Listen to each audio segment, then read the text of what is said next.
YouTube? What's up? It's your boy Drew back again with another reaction video. Right now we're about to react to another top 10 toxic gaming communities from Watchmojo.com. A link to the video will be in the description box. Also, a link to the first video will be in the description box as well. This is something I know really much a lot about, being a gamer that I am, being on Xbox, and gaming sometimes on Steam when I have done in the past. I have met some of the most nastiest, shittiest, stupidest people online playing games. One of them is Call of Duty, Grand Theft Auto trying to do heists, NBA 2K might be one of the worst low-key, terrible gaming communities as well. Also, fighting games, the trolling, the spamming of the same moves. It just drives me crazy. Makes me rage, just want to throw my controller. You see me I'm already getting upset right now just thinking about it. So let's get into the video right now. Make sure you like, comment, subscribe to the channel. And I really appreciate the love and appreciate the support as well. And let's see if they got this list right. No, not these guys again. Welcome to Watchmojo.com, and today we're counting down our picks for another top 10 most love Payday, video game communities. But they should be on this list. Legit gamer X, you're f***ing worthless. Before we begin, we publish new videos every day. Subscribe for more great content. For this list, Oh gosh. bad rep for having particularly toxic fan bases. This toxicity can come through a number of means, including the unwelcoming nature of the online community, the fans, or unacceptable behavior. Yes. We're not trying to say that all players of these games behave in such a negative manner. Congratulations. Wow, this is an awesome painting. Number 10, Street Fighter series.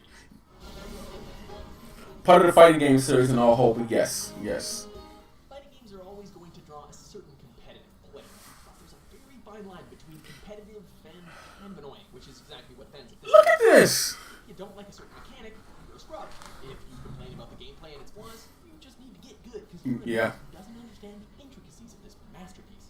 That's not to mention that the online play is littered with children spouting verbal abuse, lag switchers, rage quitters, and cheap tacticians, like those who spam or just hide in the corner. Granted, this series has always been a bit of a friendship destroyer, so we shouldn't expect too much. Woo. I guess you don't Spammers. Number 9, RuneScape. I've come across about 2 people so far, well 3 people really, trying to crash me. While the RuneScape community has most definitely improved in the last decade or so, there are still some troubling individuals walking about there. Some of the die-hard and elitist players will verbally berate others, sometimes even to the point of severe bullying, and new members can be attacked simply for, being new. The fans have also been known to exploit in-game mechanics for their own personal gain. Why'd you do that? Dude, why'd you do that? The constant whining about the game dying doesn't really help either. Players are so unwelcoming and hostile. While we're sure that most RuneScape players are delightful, and that the toxic ones are just a vocal minority, they're more than enough to make people want to steer clear. Well, that and time commitment. God. Number 8, Sonic the Hedgehog series. Really? Man, for such a cute and harmless rodent, Sonic sure does stir up a lot of controversy. The Sonic games are spread throughout so many years and generations that the fan base has long been splintered and broken, leading to constant infighting, name-calling, and general negativity online over which game sucks, why this new mechanic is game-breaking, etc., etc. Okay. Of course, the inconsistent quality of the titles in recent years certainly hasn't helped ease the boiling pot between trolls and the most diehard of Sonic's defenders, both of whom can get quite aggressive with each other. And, we're not even going to touch on some of the more adult things that fans often do with these characters. I'm pregnant with your child. What? Actually, it's my child. Number 7, Payday 2. Yes. I know where you live. I'm gonna have to go ahead and kill your goddamn family.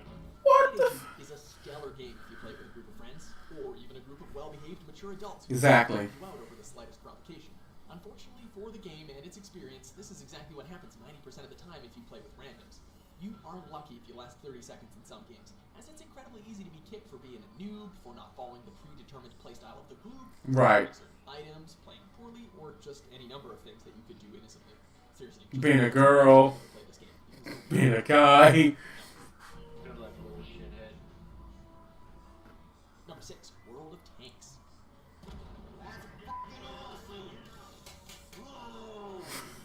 World of Tanks is a fairly harmless free-to-play game. You get some tanks, you blow each other up. That sounds like fun, right?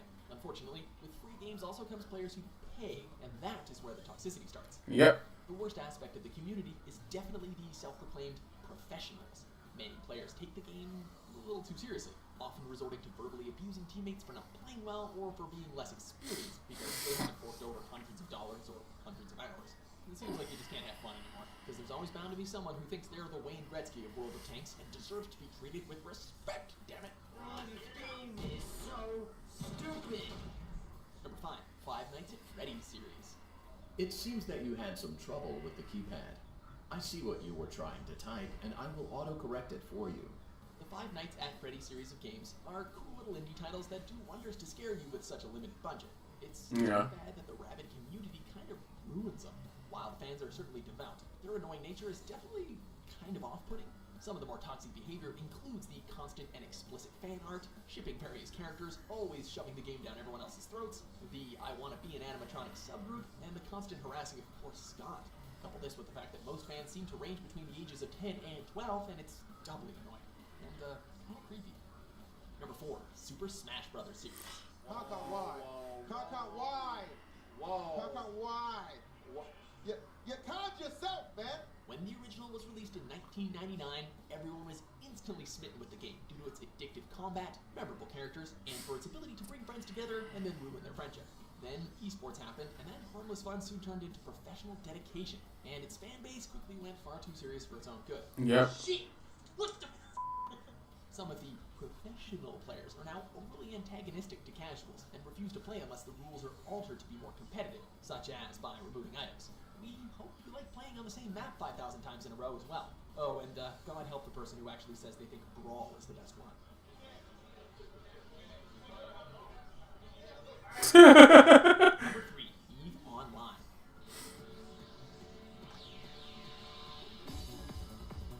While many players of this game are friendly and helpful, it's the bad apples that give EVE a rotten name.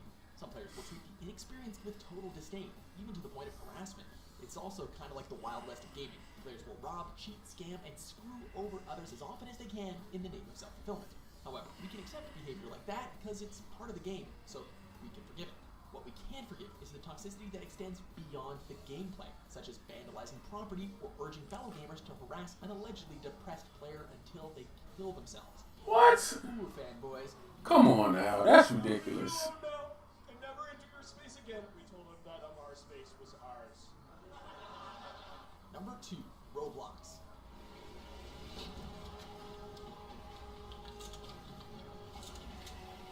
In this game, players are able to design their own virtual worlds and essentially create their own games within them.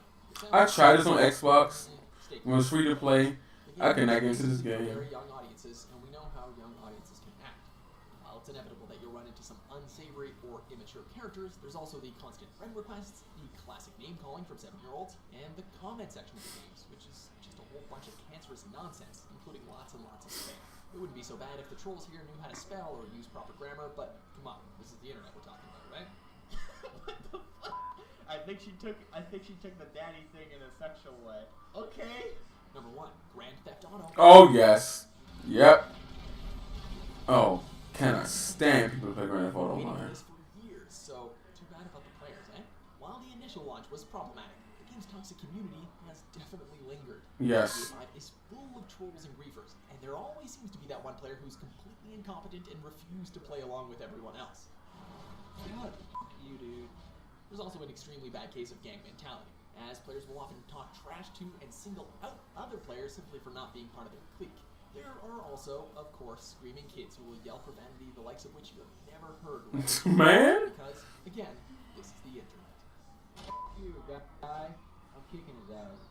Do you agree with our picks? Check out these other great clips from Watchmojo and subscribe for new videos every day.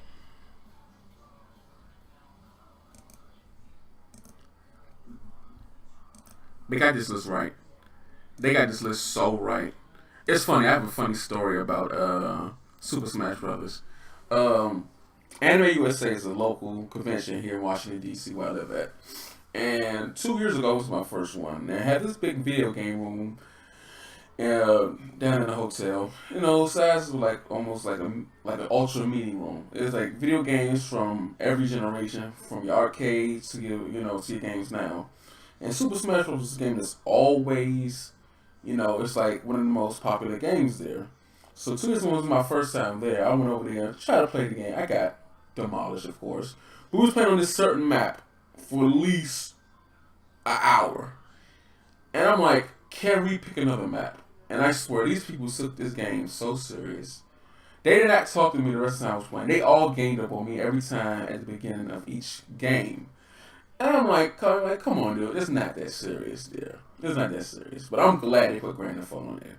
You don't know how many times with my friends, just trying to do a heist and you need a third. You need a fourth. And you get some piece of person who, A, is trying to troll you. Bam, we kick that person out. Boom. Boom. All right, boom. Kick them out. That's no problem. Or you the people that just can't stay alive and you have it on hard difficulty. Like the final mission with the bank. Oh my gosh. Everybody know about the way you can get up there easily with the car in the garage. No. This person has to drive his bike up there because he wants to do a wheelie. And I don't know how many times we've been up the mountain about to, get into the boat. Oh, we gotta start the mission over because dumb dick just got crashed, he got killed by the cops. Which, which just messes up all over again. And you lose a certain amount of money and it's annoying. Or you get the person, you're just trying to do the local game. You're just trying to, go around with your club, fix your cars up. You got some asshole that's gonna go up, destroy your cars, shoot at you. You gotta run around passive mode all day. Or the jerks that want to just run around passive mode till they get around you, kill you, and they go to passive mode again. Those are the biggest pussies in Grand Theft Auto. I cannot stand the Grand Theft Auto community. Shout out to the NBA 2K community as well for their hackers from 2K15 with the demigods to 16 with the people that wanted to play defense and 17. It's just the cheating of the 3-point system on that game. The gaming communities almost take the fun out of games of how they act online with the name calling a bully. It's a game. You should not be bullying people in this game and stuff like that. So that's it for this video. Make sure you like, comment, subscribe to the channel for more videos like this. I'm gonna see if I can get one more video into tonight, and we'll see how it goes. Until then, I'll see you. Peace.